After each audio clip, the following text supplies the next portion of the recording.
ಶತಮಾನದ ಉತ್ತರಾರ್ಧದಲ್ಲಿ ಉದಯಿಸಿ 12ನೇ ಶತಮಾನದ ಕಡೆಯವರೆಗೂ ಬಸವಣ್ಣನವರ ಮತ್ತು ಜನಸಾಮಾನ್ಯರ ಆಂದೋಲನದ ಭಾಗವಾಗಿ ಬೆಳೆದು ಬಂದದ್ದು ವಚನ ಚಳುವಳಿ.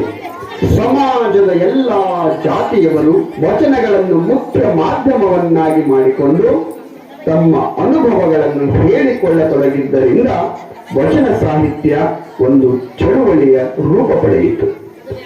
ಎಲ್ಲ ಜಾತಿಯ ಶರಣರು ಭೇದ ಭಾವವನ್ನು ಮರೆತು ಲೋಕದ ಹಲವು ಡೊಂಕುಗಳನ್ನು ಸುದೀರ್ಘವಾಗಿ ವಚನಗಳ ಮೂಲಕ ಚರ್ಚಿಸುತ್ತಿದ್ದ ಅಪ್ರತಿಮ ಪುಣ್ಯ ಸ್ಥಳವುದು ಅನುಭವ ಮಂಟಪ. ಭಾರತದ ಮೊಟ್ಟ ಮೊದಲ ಸಂಸತ್ತು. ಇಲ್ಲಿ ಹಲವು ವಚನಕಾರರು ಸೇರುತ್ತಿದ್ದರು. ಅಲ್ಲಮಪ್ರಭು ಶಿವಮೊಗ್ಗ ಜಿಲ್ಲೆ ಶಿಕಾರಿಪುರ ತಾಲೂಕಿನ ಬಳ್ಳಿಗಾವೆಯಲ್ಲಿ ಅರಸು ಮನೆತನದಲ್ಲಿ ಹುಟ್ಟಿ ಬೆಳೆದವರು. ನಂತರ ಮನೆ ಬಿಟ್ಟು ತೆರಳಿ ಆಧ್ಯಾತ್ಮದ ಸಾಧಕರಾದರು. ಬಸವಣ್ಣನ ಕಲ್ಯಾಣದ ಅನುಭವ ಮಂಟಪದಲ್ಲಿ ಶೂನ್ಯ ಸಿಂಹಾಸನದ ಅಧ್ಯಕ್ಷರಾಗಿದ್ದವರು. ಗುಹೇಶ್ವರ ಎಂಬ ಅಂಕಿತದಲ್ಲಿ ಸಾಕಷ್ಟು ವಚನಗಳನ್ನು ಬರೆದಿದ್ದಾರೆ. ಬಸವಣ್ಣ ವಿಜಯಪುರ ಜಿಲ್ಲೆಯ ಬಸವನ ಬಾಗೇವಾಡಿಯಲ್ಲಿ ಮಾದರಸ ಮತ್ತು ಮಾದಲಾಂಬಿಕೆಯ ಮಗನಾಗಿ ಹುಟ್ಟಿದವರು ಬಸವಣ್ಣ. 12ನೇ ಶತಮಾನದ ಕನ್ನಡದ ತತ್ವಜ್ಞಾನಿ. ಬಿಜ್ಜಳನ ಆಸ್ಥಾನದಲ್ಲಿ ಮಂತ್ರಿಯಾಗಿದ್ದು ಸಾಮಾಜಿಕವಾಗಿ ಮಾಡಿದ ಚಳುವಳಿ ಇಂದಿಗೂ ಅಚ್ಚರಿಯನ್ನುಂಟು ಮಾಡುವಂತಹದ್ದು. ಲಿಂಗ ತಾರತಮ್ಯ, ಸಾಮಾಜಿಕ ತಾರತಮ್ಯ, ಮೂಢನಂಬಿಕೆಗಳನ್ನು ಅಳಿಸಿ ಹಾಕಲು ಮಾಡಿದ ಪ್ರಯತ್ನ ಮುಖ್ಯವಾದದ್ದು. ಜಾತಿಗಳ ಮಧ್ಯೆ ಗೋಡೆಗಳನ್ನೇ ಕಟ್ಟಿಕೊಂಡು ಮೇಲು ಕೀಳು ಎಂದು ಬದುಕಿದ್ದ ಕಾಲದಲ್ಲಿ ಅಂತರ್ಜಾತಿ ವಿವಾಹ ಮಾಡಿಸಿದ ಮಹಾನ್ ಚಳುವಳಿಕಾರ. ಗುಡಿಯ ಲಿಂಗವನ್ನು ತ್ಯಜಿಸಿ ಎಡಗೈಯ ಮೇಲೆ ಇರಿಸಿ ದೇಹವನ್ನೇ ದೇಗುಲವಾಗಿಸಿಕೊಂಡ ಅಪ್ರತಿಮ ಹೋರಾಟಗಾರ. ಜಗಜ್ಯೋತಿ ಬಸವೇಶ್ವರರಾಗಿ, ಕ್ರಾಂತಿಯೋಗಿ ಬಸವಣ್ಣನವರಾಗಿ, ಭಕ್ತಿ ಭಂಡಾರಿಯಾಗಿ, ಮಹಾನ್ ಮಾನವತಾವಾದಿಯಾಗಿ ಇಂದಿಗೂ ಬೆರಗು ಮೂಡಿಸುತ್ತಲೇ ಇರುವ ಶಾಂತ ಸ್ವಭಾವದ ಹುಟ್ಟು ಹೋರಾಟಗಾರರಾದ ಬಸವಣ್ಣನವರು ಅನುಭವ ಮಂಟಪ ಕಟ್ಟಿ ಹಲವು ಕ್ರಾಂತಿಗೆ ನಾಂದಿಯಾದವರು. ಅಂಬಿಗರ ಚೌಡಯ್ಯ ಹಾವೇರಿ ಜಿಲ್ಲೆ ರಾಣೆಬೆನ್ನೂರು ತಾಲೂಕಿನ ಚೌಡದಾನಪುರದಲ್ಲಿ ಚೌಡೇಶ ಮತ್ತು ಪಂಪಾದೇವಿಯರ ಮಗನಾಗಿ ಹುಟ್ಟಿದ ಇವರು ಉಳಿದೆಲ್ಲ ವಚನಕಾರರಿಗಿಂತ ಭಿನ್ನ ಮತ್ತು ವಿಶಿಷ್ಟ ರೀತಿಯಲ್ಲಿ ನಿರ್ಭೀತ ನುಡಿಗಳಿಂದ ವಚನಗಳನ್ನು ಬರೆದವರು. ಅಂಬಿಗರ ಚೌಡಯ್ಯ ಎಂಬ ಅಂಕಿತದಲ್ಲಿಯೇ ಹಲವು ವಚನಗಳನ್ನು ಬರೆದು ವಚನ ಚಳುವಳಿಗೆ ತಮ್ಮದೇ ಆದ ವಿಶಿಷ್ಟ ಕೊಡುಗೆಯನ್ನು ಕೊಟ್ಟಿದ್ದಾರೆ. ಮಡಿವಾಳ ಮಾಚಯ್ಯ ಶರಣರ ಅಗ್ರಗಣ್ಯ ಬಳಗದಲ್ಲಿ ಮಡಿವಾಳ ಮಾಚಿದೇವ ಅತ್ಯಂತ ಪ್ರಕಾಶಮಾನವಾಗಿ ಕಂಡುಬಂದವರು. ವೃತ್ತಿಯಲ್ಲಿ ಮಡಿವಾಳನಾದ ಮಾಚಯ್ಯನವರು ಬಹಳ ತೀಕ್ಷ್ಣವಾದ ವಚನಗಳನ್ನು ಬರೆದು ಸಾಕಷ್ಟು ಪ್ರಸಿದ್ಧರಾದವರು. ದೇಶದ ನಾನಾ ಭಾಗಗಳಿಂದ ಕಲ್ಯಾಣಕ್ಕೆ ಬರುವವರ ಪರೀಕ್ಷಿಸಿ ಮಣಿಹಾಸಿ ಸ್ವಾಗತಿಸುವ ಕೆಲಸ ಅವರದ್ದಾಗಿತ್ತು. ಚನ್ನಬಸವಣ್ಣನವರು ಅತ್ಯಂತ ಪ್ರಮುಖ ವಚನಕಾರರಲ್ಲಿ ಒಬ್ಬರಾಗಿದ್ದು 12ನೇ ಶತಮಾನದ ಯುಗ ಪುರುಷನು, ಸಾಮಾಜಿಕ ಬದಲಾವಣೆಯ ಹರಿಕಾರನು, ಅಸಮಾನತೆಯ ವಿರುದ್ಧ ದನಿ ಎತ್ತಿದವರು. ಸಂಬಂಧದಲ್ಲಿ ಇವರು ಬಸವಣ್ಣನವರ ಸೋದರಳಿಯ ಆಗಿದ್ದವರು. ಆದರೂ ಸ್ವಸಾಮರ್ಥ್ಯದಿಂದ ಮತ್ತು ಸಾಧನೆ ಕೀರ್ತಿಗಳಿಂದ ಶಿಖರವಾಗಿ ನಿಂತವರು ಚನ್ನಬಸವಣ್ಣನವರು.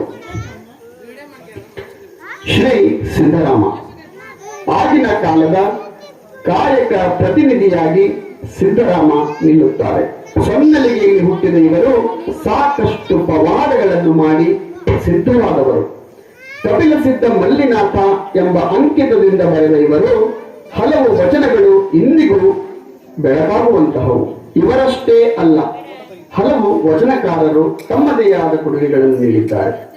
ಮಾದಾರ ಚೆನ್ನಯ್ಯ, ಸೂಳೆ ಸಂಗವ್ವೆ ಹಡಪದ ಅಪ್ಪಣ್ಣ, ಒಕ್ಕಲು ಮಾದಯ್ಯ, ಐದಕ್ಕಿ ಲಕ್ಕಮ್ಮ, ಹೆಂಡದ ಮಾರಯ್ಯ, ಡೋಹರ ಕಕ್ಕಯ್ಯ, ಅಕ್ಕಮ್ಮ, ಅಖಂಡ ಮಂಡಲೇಶ್ವರ, ಇನ್ನು ಅನೇಕರು ವಚನ ಸಾಹಿತ್ಯದ ಮೂಲಕ ಸಮಾಜವನ್ನು ತಿದ್ದುವ ಕಾಯಕದಲ್ಲಿ ತೊಡಗಿದ್ದವರು. ಹೀಗೆ ಹಲವರಂತೆ ತಮ್ಮದೇ ಆದ ವಿಶಿಷ್ಟ ವಚನಗಳ ಮೂಲಕ ವಚನ ಸಾಹಿತ್ಯದಲ್ಲಿ ಬೆಳಕು ಮೂಡಿಸಿದ ಇನ್ನೊಬ್ಬರು ಮಹಿಳಾ ವಚನಕಾರ್ತಿ ಅಕ್ಕಮಹಾದೇವಿ.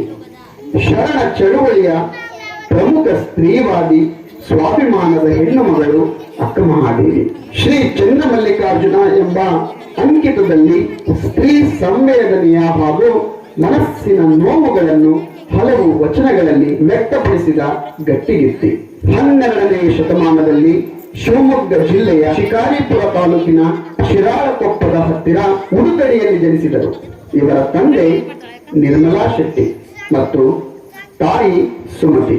ಕೌಶಿಕ ರಾಜನ ಹೆಂಡತಿಯಾಗಿ ರಾಜ ಮನೆತನವನ್ನು ತೊರೆದು ಶಿವನ ಸ್ವರೂಪಿಯಾದ ದೇವರು ಶ್ರೀ ಚನ್ನಮಲ್ಲಿಕಾರ್ಜುನನೇ ನನ್ನ ಗಂಡನೆಂದು ಪುಟ್ಟ ಬಟ್ಟೆಯನ್ನು ತ್ಯಜಿಸಿ ಸಾಂಸಾರಿಕ ಬದುಕಿನಿಂದ ವಿಮುಖರಾಗಿ ಕಲ್ಯಾಣದ ಕಡೆ ಹೊರಟು ಬಿಡುತ್ತಾಳೆ. ಅಂತಹ ಅಕ್ಕ ಮಹಾದೇವಿಯನ್ನು ಅಲ್ಲಮ ಪ್ರಭುಗಳು ಅನುಭವ ಮಂಟಪದಲ್ಲಿ ಅವಳ ಪ್ರೌಢಿಮೆಯನ್ನು ಹಲವು ಕಠಿಣ ಪರೀಕ್ಷೆಗಳ ಮೂಲಕ ಪರೀಕ್ಷಿಸಿ ಅನುಭವ ಮಂಟಪಕ್ಕೆ ಸೇರಿಸಿಕೊಳ್ಳುವ ದೃಶ್ಯವು ಈ ನಾಟಕದ ಪ್ರಮುಖ ಕಥಾವಸ್ತು. ಶರಣು ಶರಣಾರ್ಥಿಗಳು.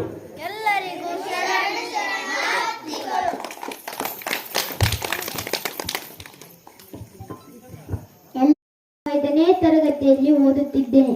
ನನ್ನ ಪಾತ್ರ ಚನ್ನಬಸವಣ್ಣ. ನಾನು ಪ್ರಥಮ. ನಾನು 2ನೇ ತರಗತಿಯಲ್ಲಿ ಓದುತ್ತಿದ್ದೇನೆ. ನಾನು ಮಾಡಿದ ಪಾತ್ರ ಸಿದ್ದರಾಮ.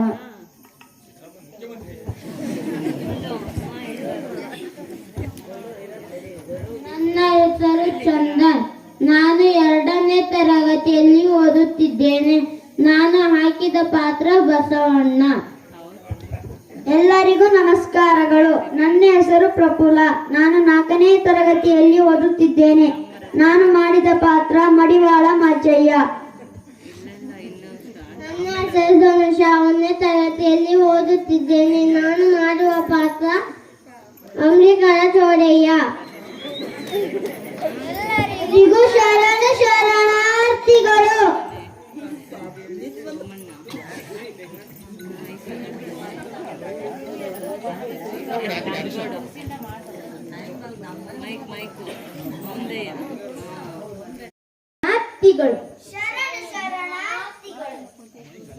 ನಮ್ಮ ನಿಮ್ಮೆಲ್ಲರ ಗುರುಗಳಾದ ಪ್ರಭುದೇವರು 12 ವರ್ಷದ ನಂತರ ಅನುಭವ ಮಂಟಪಕ್ಕೆ ಆಗಮಿಸುತ್ತಿದ್ದಾರೆ. ಹೌದು, ಮಾಚಿದೇವರೇ ಅವರ ಆಗಮನಕ್ಕೆ ಸಿದ್ಧವಾಗಲಿ.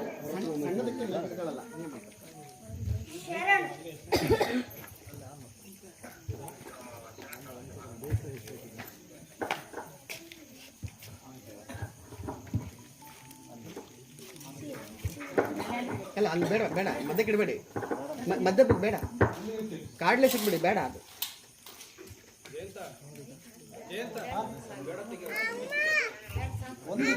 ಸಾಕು. ಅಲ್ಲಿ ಅಲ್ಲಿ ಕಾಡ್ಲೆ ಸಿಕ್ಬಿಡಿ. ಆಗೋ ನಮ್ಮ ಗುರುಗಳು ಬಂದೇ ಬಿಟ್ಟರು. ಅಲ್ಲಿಟ್ಬಿಡಿ, ಕೆಳಗಿಟ್ಬಿಡಿ, ತಗೊಂಡು ಕೆಳಗಿಟ್ಬಿಡಿ. ಹಾ, ಅದ್ಲಿಟ್ಬಿಡಿ. ಓಕೆ, ಬನ್ನಿ. ಶರಣ ಶರಣಾರ್ಥಿಗಳು. ನಡೆ.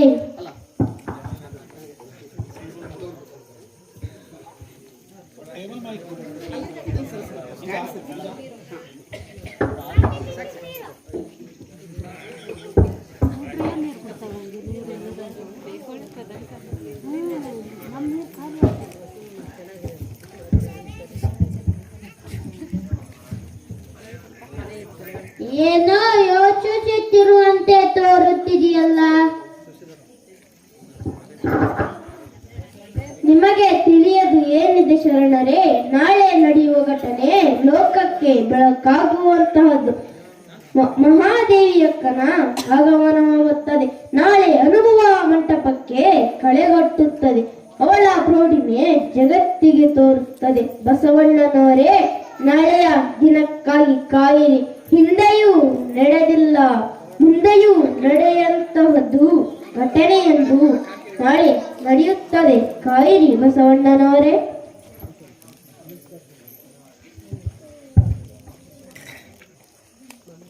ಆಯಿತು ಪ್ರಭುದೇವರೇ, ನಾನಿನ್ನು ತೆರಳುತ್ತೇನೆ.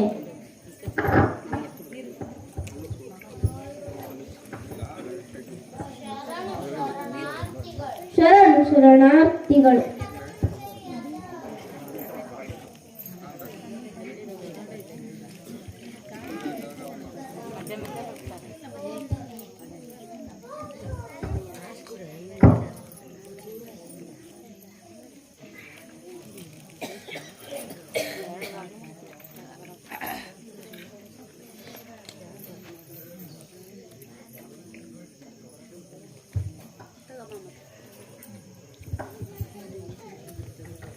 ಗುರುಗಳಾದ ಅಲ್ಲಮಪ್ರಭುಗಳು ಎಲ್ಲರನ್ನೂ ಕರೆಯುತ್ತಿದ್ದಾರೆ.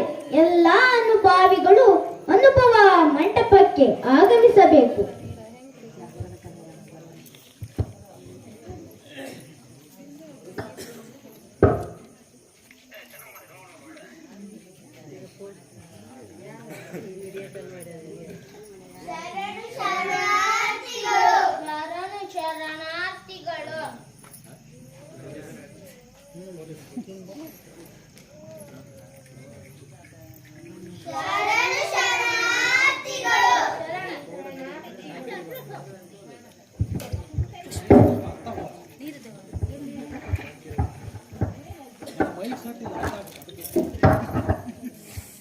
ಅನುಭವ ಮಂಟಪದ ಕಳಶದಂತಿರುವ ಪ್ರಭುದೇವರು ಹಾಗೂ ಭಕ್ತಿ ಪ್ರಿಯ ಬಸವಣ್ಣನವರಿಗೆ ಶರಣು ಶರಣಾರ್ಥಿಗಳು.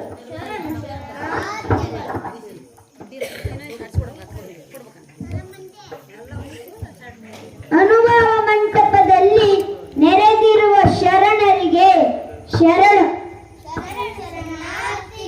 ಕಲ್ಯಾಣವನ್ನು ಜಗತ್ತು ನೋಡುತ್ತಿದೆ. ಬಿಜ್ಜಳ ಮಹಾಪ್ರಭುಗಳು ಸಾಕಷ್ಟು ಲೋಕ ಕಲ್ಯಾಣ ಕಾರ್ಯಗಳನ್ನು ಮಾಡುತ್ತಿದ್ದಾರೆ. ಅವರಿಗೆ ಶುಭವಾಗಲಿ.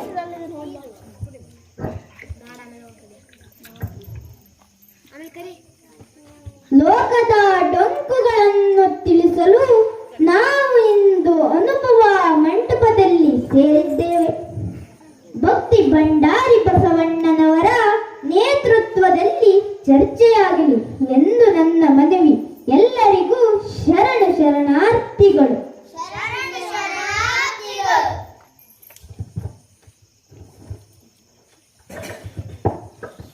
ಮಾಚಿದೇವರೇ, ಮಹಾದೇವಿಯನ್ನು ಮರ್ಯಾದೆಯಿಂದ ಕರೆತನ್ನಿ.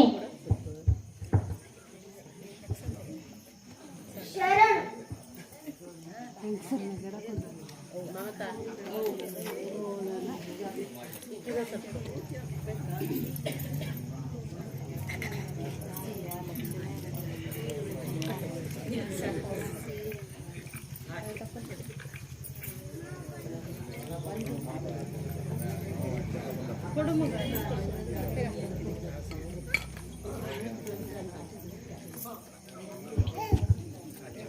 ಅಕ್ಕ ಮಹಾದೇವಿ ಅನುಭವ ಮಂಟಪಕ್ಕೆ ಬರಬೇಕಾಗಿ ವಿನಂತಿ.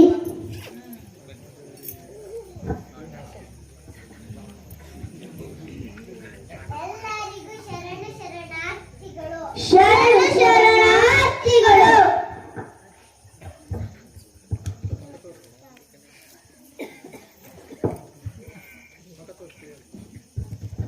ಮುದ ಮದದ ಯೌವನದೊಳಗೊಂಡ ಸತಿ ನೀನು ಇತ್ತಲೇಕೆ ಬಂದೆಯವ್ವ. ಸತಿಯೊಂದಡೆ ಮುನಿವರು ನಮ್ಮ ಶರಣರು. ನಿನ್ನ ಪತಿಯ ಕುರು ಹೇಳಿದೊಡೆ ಬಂದು ಕುಳ್ಳಿರುತ್ತಾಯೆ, ಇಲ್ಲದಿರೆ ಇಲ್ಲಿಂದ ತೊಲಗುತ್ತಾಯೆ. ನಮ್ಮ ಶರಣರು ಗುರುತಿಲ್ಲದವರು ಬಂದರೆ ಕೋಪಿಸಿಕೊಳ್ಳುತ್ತಾರೆ.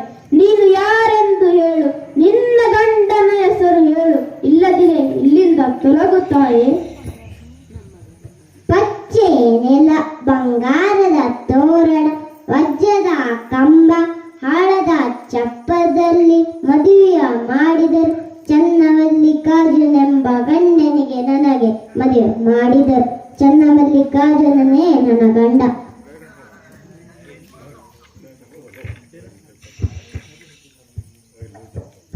ಕೌಶಿಕ ರಾಜನಿಗೆ ಮದುವೆಯಾಗಿ ತಪ್ಪನ್ನು ಹೊರಿಸಿ ಬಿಟ್ಟು ಬಂದದ್ದು ಸುಳ್ಳ?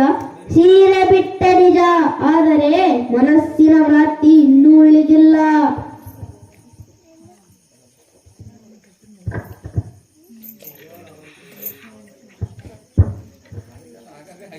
ಕಾಯ ಕರ್ರನೆ ಕಂದಿದಡೇನೆಯ, ಕಾಯ ಮಿರ್ರನೆ ಮಿಂಚಿದಡೇನೆಯ, ಅಂತರಂಗ ಶುದ್ಧವಾದ ಬಳಿಕ ಚನ್ನವಲ್ಲಿ ಕಾಜಿನೆಯು, ನೀನಲ್ದ ಕಾಯೋ ಹೇಗಿದ್ದಡೇನೆಯ.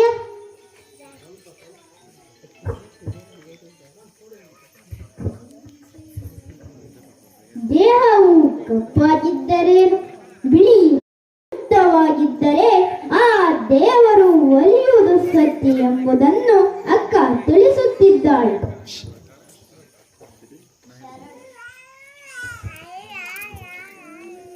ದೇವನೊಲಿದ ನೀನೊಲಿದೆ ಎಂಬುದು ಅದಾವುದಕ್ಕ?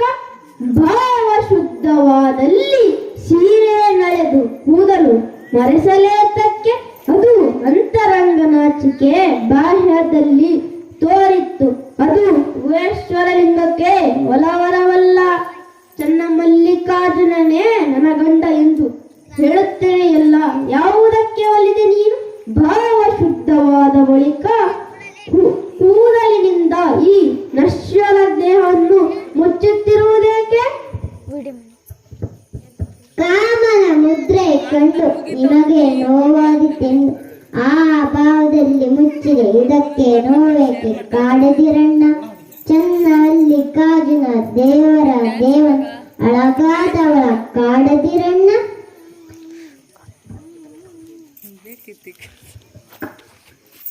ಮಹಾದೇವಿ ಅಕ್ಕಳಿಗೆ ತನ್ನ ದೇಹದ ಸೌಂದರ್ಯದ ಬಗ್ಗೆ ಆಸೆ ಇಲ್ಲ. ನೋಡುವವರಿಗೆ ನೋವು ಆಗಬಾರದೆಂದು ತನ್ನ ದೇಹವನ್ನು ಕೂದಲಿನಿಂದ ಮರೆಮಾಡಿದ್ದಾರೆ. ಯಾವ ಚೈತನ್ಯವನ್ನು ಕಾಣಲು ನೋಡಲು ಸಾಧ್ಯವಿಲ್ಲವೋ, ಯಾವುದಕ್ಕೆ ಆಕಾರವಿಲ್ಲವೋ ಅದನ್ನು ಕೂಡುವುದು ಹೇಗೆ? ಈ ಕಪಟ ಬೇಡ ಮಹಾದೇವಿಯಕ್ಕ.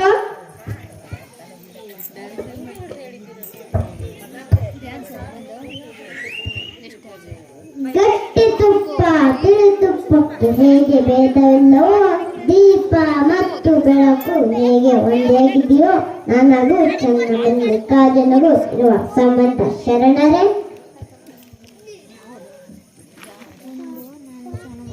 ನಾ ಸತ್ಯನೆಂದು ಹೆಣ ಕುರುಗುವುದುಂಟೆ, ಬರೀ ಚಿಟ್ಟ ಬಯಕೆ ಕರೆದದ್ದುಂಟೆ, ಹೆಪ್ಪಿಟ್ಟ ಹಾಲು ಸಿಹಿಯಪ್ಪುವುದೇ? ಈ ಮಾತು ಒಪ್ಪುವಂತಹದಲ್ಲ ಗುಹೇಶ್ವರಲಿಂಗದಲ್ಲಿ. ನಾ ಸತ್ಯನೆಂದು ಹೆಣ ಹೋಗುತ್ತದೆಯೇ? ಹೇಳು ತಂಗಿ, ನಿನ್ನ ಮಾತು ಒಪ್ಪುವಂತಹದಲ್ಲ. ಹೆಪ್ಪು ಹಾಕಿದ ಹಾಲು ಹುಳಿಯಾಗುತ್ತದೆ ಹೊರತು ಸಿಹಿಯಪ್ಪುವುದಿಲ್ಲ. ಸತ್ತ ಹೆಣ ಕೂಗುತ್ತದೆ, ನಿದ್ರೆಯೋ ಅರ್ಧ ಸಾವಲ್ಲವೇ? ಹೆಪ್ಪು ಹಾಕಿದ ಹಾಲು ಮೊಸರಾಗಿ ತುಪ್ಪವಾಗಿ ಸಿಹಿಯಾಗುತ್ತದೆ. ಯೋಚಿಸಿ ನೋಡಿ ಚನ್ನಮಲ್ಲಿಕಾರ್ಜುನ ದೇವನಲ್ಲಿ.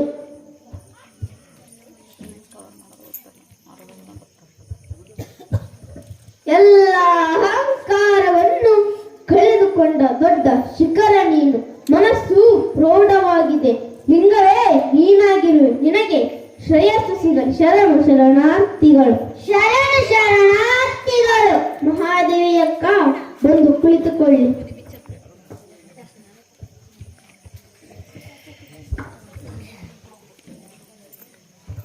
ಹೌದು ಪ್ರಭುದೇವರೇ, ಅಕ್ಕ ನಮಗೆಲ್ಲರಿಗೂ ಗುರು ಆಗುವ ಯೋಗ್ಯತೆ ಹೊಂದಿದವಳು. ನಿನಗೆ ಶರಣು ತಾಯೇ.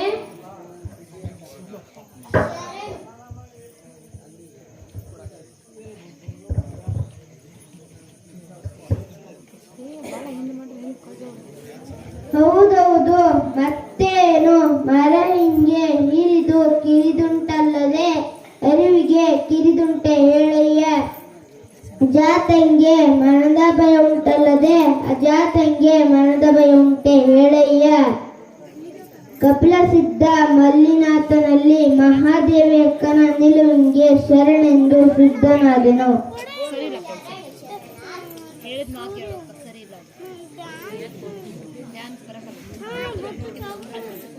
ಅಜ ಕೋಟಿ ವರ್ಷ ಬದುಕಿದವರೆಲ್ಲ ಹಿರಿಯರೇ, ಕೋಟಿ ವರ್ಷ ತಪಸ್ಸು ಮಾಡಿ ಮುಪ್ಪು ಬಂದವರೆಲ್ಲ ಹಿರಿಯರೇ. ಹಿರಿದು ಕಿರಿದೆಂಬ ಭೇದವಿಲ್ಲದ ಚನ್ನ ಮಲ್ಲಿಕಾರ್ಜುನನ್ನು ಒಪ್ಪಿದ ಮಹಾದೇವಿ ಅಕ್ಕಳಿಗೆ ಸರಿಸಾಟಿ ಯಾರು?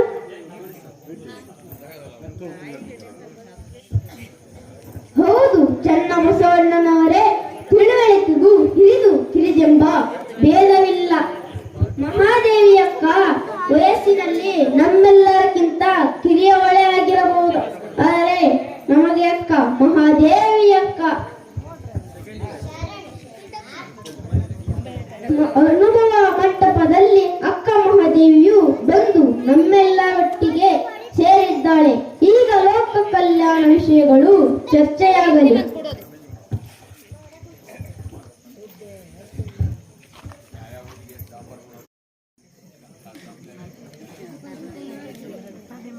ಶರಣರು ಒಬ್ಬವರಾಗಿ ಬಂದು ಸೇರಬೇಕು. ಮಾತೃದೇವರೇ ನಿಮ್ಮಿಂದ ಶುರುವಾಗಲಿ.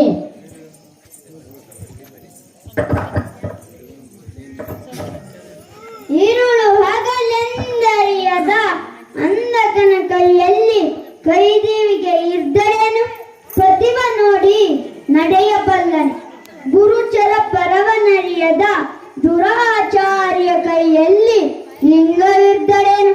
ಅವ ಸತ್ಯ ಸದಾಚಾರವನ್ನುಳ್ಳ ಭಕ್ತಿವಂತರಿಗೆ ಸರಿಯ ಹಾನಿ. ಅವನು ಶಿವನ ಭಕ್ತನಾಗಿ ಕೆಟ್ಟು ಹೋದ ತೆರೆ ನಿಂತೆಂದರೆ ಭಕ್ತರ ಗೃಹದಲ್ಲಿ ತುಡುಗ ತಿಂದ ನಾಯಿ ಮತ್ತೆ ಮರಳಿ ಹೊಲಸಿಂಗೆರಗಿದ ತೆರೆ ನಾಯಿ ತಂದೆ ಕಲಿದೇವಯ್ಯ.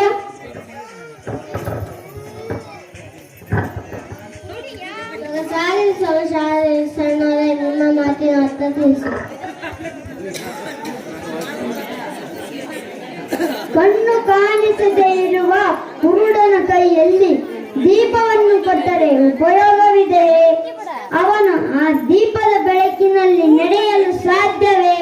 ಹಾಗೆ ಮೋಸಗಾರನ ಕೈಯಲ್ಲಿ ಲಿಂಗ ನೀಡಿದರೆ ಏನಾದರೂ ಉಪಯೋಗವಿದೆಯೇ? ಅದು ಹೇಗಾಗುತ್ತದೆಂದರೆ ಭಕ್ತರ ಮನೆಯಲ್ಲಿ ಪ್ರಸಾದ ತಿಂದ ನಾಯಿ ಬೀದಿಯಲ್ಲಿ ಬಿದ್ದ ಹೊಲಸನ್ನು ತಿಂದಂತಾಗುತ್ತದೆ.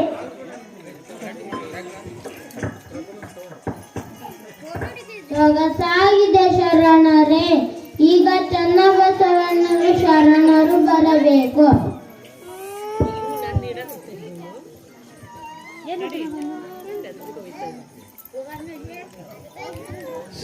ಶರಣಾರ್ಥಿಗಳು. ಸತ್ಯವಿಲ್ಲದ ಭಕ್ತಿ ಸಾವಿರ ವರ್ಷ ಮಾಡಿದರೆ ಭಾವ ನೆಲಗೊಳ್ಳದ ಪ್ರಸಾದವನ್ನೇಸು ಕಾಲ ಕೊಂಡಲ್ಲಿ ಫಲವೇನು? ಅಭ್ಯಾಸವಾಯಿತಲ್ಲದೆ ಒಬ್ಬರೊಬ್ಬರ ಕಂಡು ಮಾಡುವರಲ್ಲದೆ ಸಹಜವಿಲ್ಲ, ಸಮ್ಯಕ್ಕಿಲ್ಲ, ನಿಜವಿಲ್ಲ. ಇದು ಕಾರಣ ಇಂತಪ್ಪವರ ಭಕ್ತರೆಂದೆನ್ನಲಾಗದು. ಕೂಡಲ ಚನ್ನ ಸಂಗಯ್ಯ ನೀ ಸಾಕ್ಷಿಯಾಗಿ ಛೀ ಎಂಬೆನು. ಬಹಳ ಸೊಗಸಾಗಿದೆ ಶರಣರೇ, ನಿಮ್ಮ ಮಾತಿನ ಅರ್ಥ ತಿಳಿಸಿ. ಸತ್ಯ ನಿಷ್ಠೆ ಇಲ್ಲದ ಪೂಜೆಯನ್ನು ಎಷ್ಟೇ ಹೊತ್ತು ಮಾಡಿದರೂ ಉಪಯೋಗವಿಲ್ಲ. ನಮ್ಮ ಮನಸ್ಸು ಪ್ರಶಾಂತವಾಗಿದ್ದರೆ ಆ ದೇವರು ಒಲಿಯುವುದು ಸತ್ಯ. ಯಾವ ದೇವರ ಪ್ರಸಾದ ತಿಂದರೂ ಉಪಯೋಗವಿಲ್ಲ. ಒಬ್ಬರನ್ನು ನೋಡಿ ಮತ್ತೊಬ್ಬರು ನಾನು ಹೆಚ್ಚು ನೀನು ಹೆಚ್ಚು ಎಂದು ಆಡಂಬರಕ್ಕೆ ಮಾಡಿದಂತಾಗುತ್ತದೆ. ಇಂತಹ ಭಕ್ತರನ್ನು ಆ ಕೂಡಲ ಚನ್ನ ಸಂಗಯ್ಯ ಮೆಚ್ಚಲಾರ.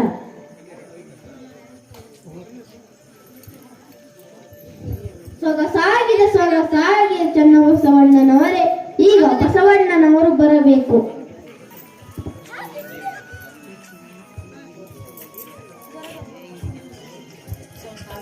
ಕಾಲ ಕಟ್ಟಿದ ಗುಂಡು, ಕೊರಳಲ್ಲಿ ಕಟ್ಟಿದ ಬೆಂಡು, ತೇಲಲ್ಲಿ ಅದು ಗುಂಡು, ಮುಳುಗಲ್ಲಿ ಅದು ಬೆಂಡು.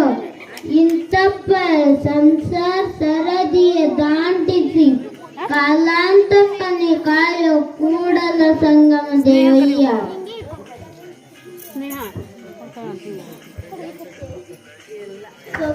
ನಶ್ವರವಾದ ಸಂಸಾರವನ್ನು ತುಂಬಾ ಸೊಗಸಾಗಿ ಚಿತ್ರಿಸಿದ್ದೀರಿ, ನಿಮಗೆ ಶರಣು.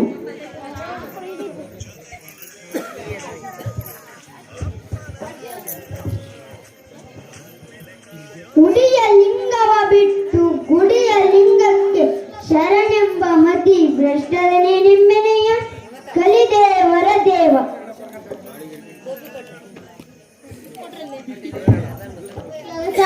ಸೊಗಸಾಗಿ ಶರಣರೇ, ನಿಮ್ಮ ಮಾತಿನ ಅರ್ಥ ತಿಳಿಸಿ.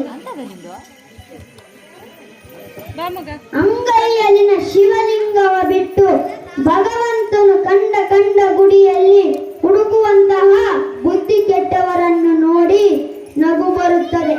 ಅವರನ್ನು ಕಲಿದೇವ ಮೆಚ್ಚಲಾರ. ಅನೇ ದೇವ, ನೀನೊಬ್ಬನ ಹಲವು ರೂಪಾಗಿ ಬಂದೆಯಯ್ಯ. ಭಕ್ತಿಯಿಂದ ಬಸವಣ್ಣನಾಗಿ ಬಂದಿರಿ, ನಿಮಗೆ ಶರಣು. ಭಕ್ತಿ ಪ್ರಿಯ ಬಸವಣ್ಣನವರನ್ನು ತುಂಬಾ ಸೊಗಸಾಗಿ ಚಿತ್ರಿಸಿದ್ದೀರಿ, ನಿಮಗೆ ಶರಣು ಶರಣಾರ್ಥಿಗಳು.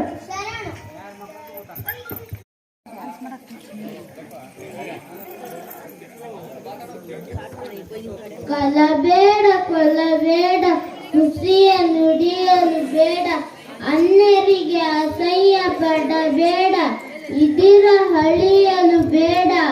ಇದೇ ಅಂತರಂಗ ಶುದ್ಧಿ, ಇದೇ ಬಹಿರಂಗ ಶುದ್ಧಿ, ಇದೇ ನಮ್ಮ ಕೂಡಲ ಸಂಗಮನೊಲಿಸುವ ಪರಿ. ಸೊಗಸಾಗಿದೆ ಶರಣರೇ.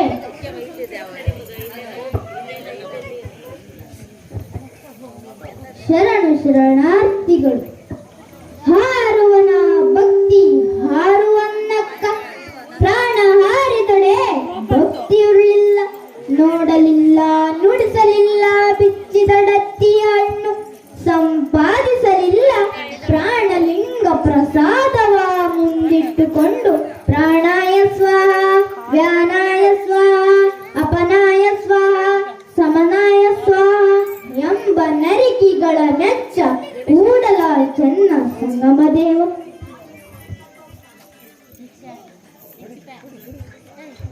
ಬಹಳ ಸೊಗಸಾಗಿದೆ ಶರಣರೇ, ನಿಮ್ಮ ಮಾತಿನ ಅರ್ಥ ತಿಳಿಸಿ.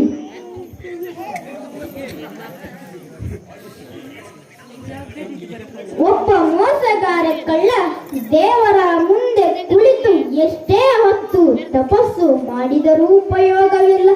ಬತ್ತಿಯ ಹಣ್ಣು ಮೇಲಿನಿಂದ ಸುಂದರವಾಗಿ ಕಾಣುತ್ತದೆ, ಆದರೆ ಅದನ್ನು ಬಿಚ್ಚಿ ನೋಡಿದಾಗ ಹುಳುಕಾಗಿರುತ್ತದೆ. ಹಾಗೆ ಆಗುತ್ತೆ ಅವನ ಭಕ್ತಿ. ಇಂತಹ ಭಕ್ತರನ್ನು ಆ ಕೂಡಲ ಚೆನ್ನ ಸಂಗಮ ದೇವ ಮೆಚ್ಚಲಾರ.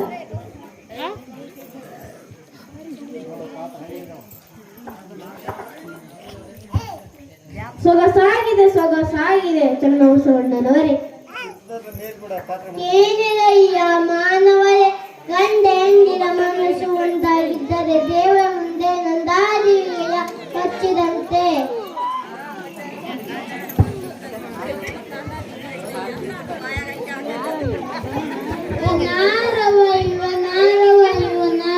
ಎಂದೆನಿಸಿದ್ದಿರಯ್ಯ, ಇವ ನಮ್ಮ ಎಂದೆನಿಸಯ್ಯ. ಕೂಡಲ ಸಂಗಮ ದೇವಯ್ಯ, ನಿಮ್ಮ ಮನೆಯ ಮಗನೆಂದೆನಿಸಯ್ಯ.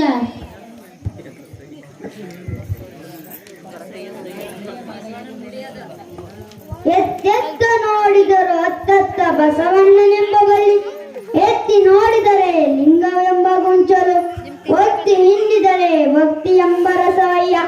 ಆಯತ ಬಸವಣ್ಣನಿಂದ ಸ್ವಾಯತ ಬಸವಣ್ಣನಿಂದ ಜಂಗಮ ಬಸವಣ್ಣನಿಂದ ಪಾದೋದಕ ಬಸವಣ್ಣನಿಂದ ಪ್ರಸಾದ ಬಸವಣ್ಣನಿಂದ ಅತ್ತಬಲ್ಲಡೆ ನೀವು ಕೇಳಿದರೆ ಇತ್ತಬಲ್ಲಡೆ ನೀವು ಬಸವ ಬಸವ ಬಸವ ಎಂದು ಮಜ್ಜನ ಕೆರೆದವನ ಭಕ್ತಿ ಶೂನ್ಯ ಕಾಣ ಕಲಿದೇವರ ದೇವ. ಮಾಡ್ತೆ ಮಗ ಮಮ್ಮ ಮಾನಸ ಹೆಂಗ್ ಡ್ಯಾನ್ಸ್ ಮಾಡ್ತು ಕಿಲಿಪಿಲಿ ಎಂದೋದುವ ಗಿಳಿಗಳಿರ ನೀವು ಕಾಣಿರೆ ಸರವತ್ತಿ ಪಾಡೋಡುವ ಕೋಗಿಲೆಗಳಿರ ನೀವು ಕಾಣಿರೆ ಚನ್ನವಲ್ಲಿಕ ಜನ ಎಲ್ಲಿದ್ದಳೆಂದು ಹೇಳಿರೆ.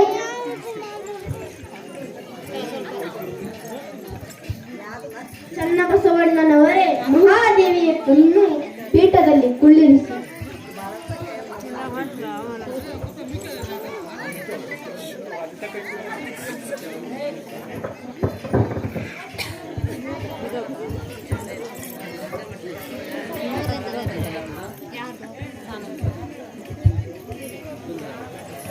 ಅಕ್ಕ ಮಹಾದೇವಿಯ ಪ್ರೌಢಿಮೆಯನ್ನು ಅನುಭವ ಮಂಟಪ ಇಂದು ಬಹುದೊಡ್ಡ ವಿಷಯಕ್ಕೆ ಸಾಕ್ಷಿಯಾಗಿದೆ. ಇರಬಹುದು ವಯಸ್ಸು ಅತಿ ಚಿಕ್ಕದೇ ಇರಬಹುದು. ಮಹಾದೇವಿ ಅಕ್ಕ ನಮ್ಮೆಲ್ಲರಕ್ಕಿಂತ ಕಿರಿಯವಳೇ ಆಗಿರಬಹುದು. ಆದರೆ ಅವಳು ತಿಳಿದುಕೊಂಡ ಜ್ಞಾನ, ಅವಳು ಸಂಪಾದಿಸಿದ್ದ ಆತ್ಮವಿಶ್ವಾಸ ತುಂಬ ದೊಡ್ಡದು ತಾಯಿ. ನಿನಗೆ ಶರಣು ತಾಯಿ.